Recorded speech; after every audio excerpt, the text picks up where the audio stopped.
Dans cette vidéo, nous allons calculer une échelle. Donc, dans l'exemple 1, je vous donnais l'échelle et il fallait calculer une distance. Maintenant, je vous donne deux distances associées et il faut calculer l'échelle. Donc déjà, quand utilisons-nous le mot échelle quand en fait les distances, les longueurs sur les plans sont proportionnelles aux longueurs en réalité. Donc une échelle, quand c'est sur une carte et que c'est une réduction, on l'écrit 1 sur un nombre.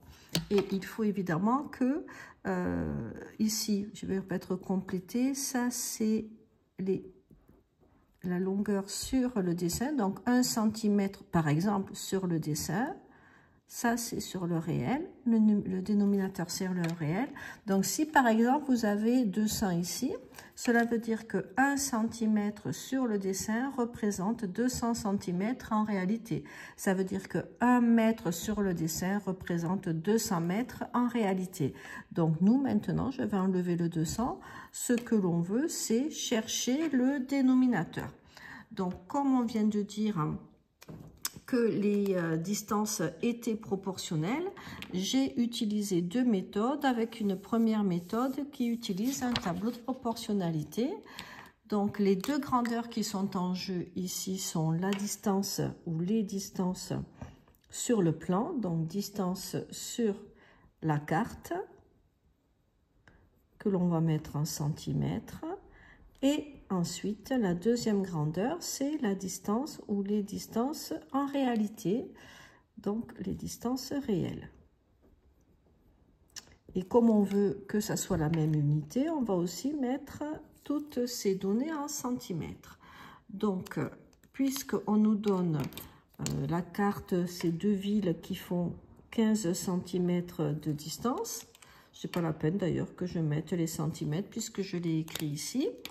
Et on a cette distance en réalité qui fait 6 km. Donc nous allons convertir 6 km en centimètres.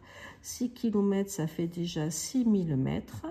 6000 mètres, il nous manque ensuite les décimètres et les centimètres. Conclusion, 6 km, ça fait 600 000 centimètres que je vais pouvoir écrire dans le tableau, donc 600 000.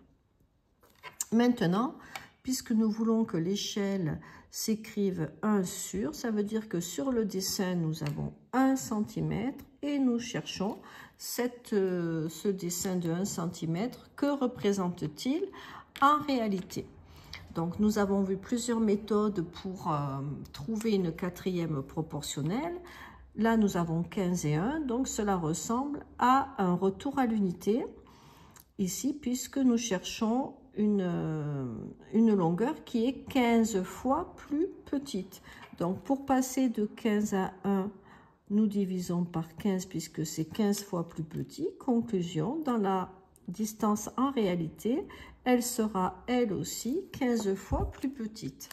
Je vais monter un peu la feuille, ce qui veut dire que x égale 600 000 divisé par 15 et quand on fait le calcul, on trouve 40 000. Conclusion, l'échelle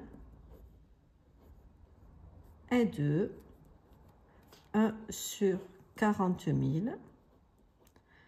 que l'on peut aussi écrire 1/40 000 au choix de chacun.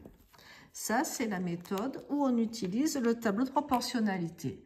Deuxième méthode, on va dire simplement que une échelle, on va utiliser la définition, c'est simplement la longueur sur la carte, 15, que l'on divise par la longueur réelle.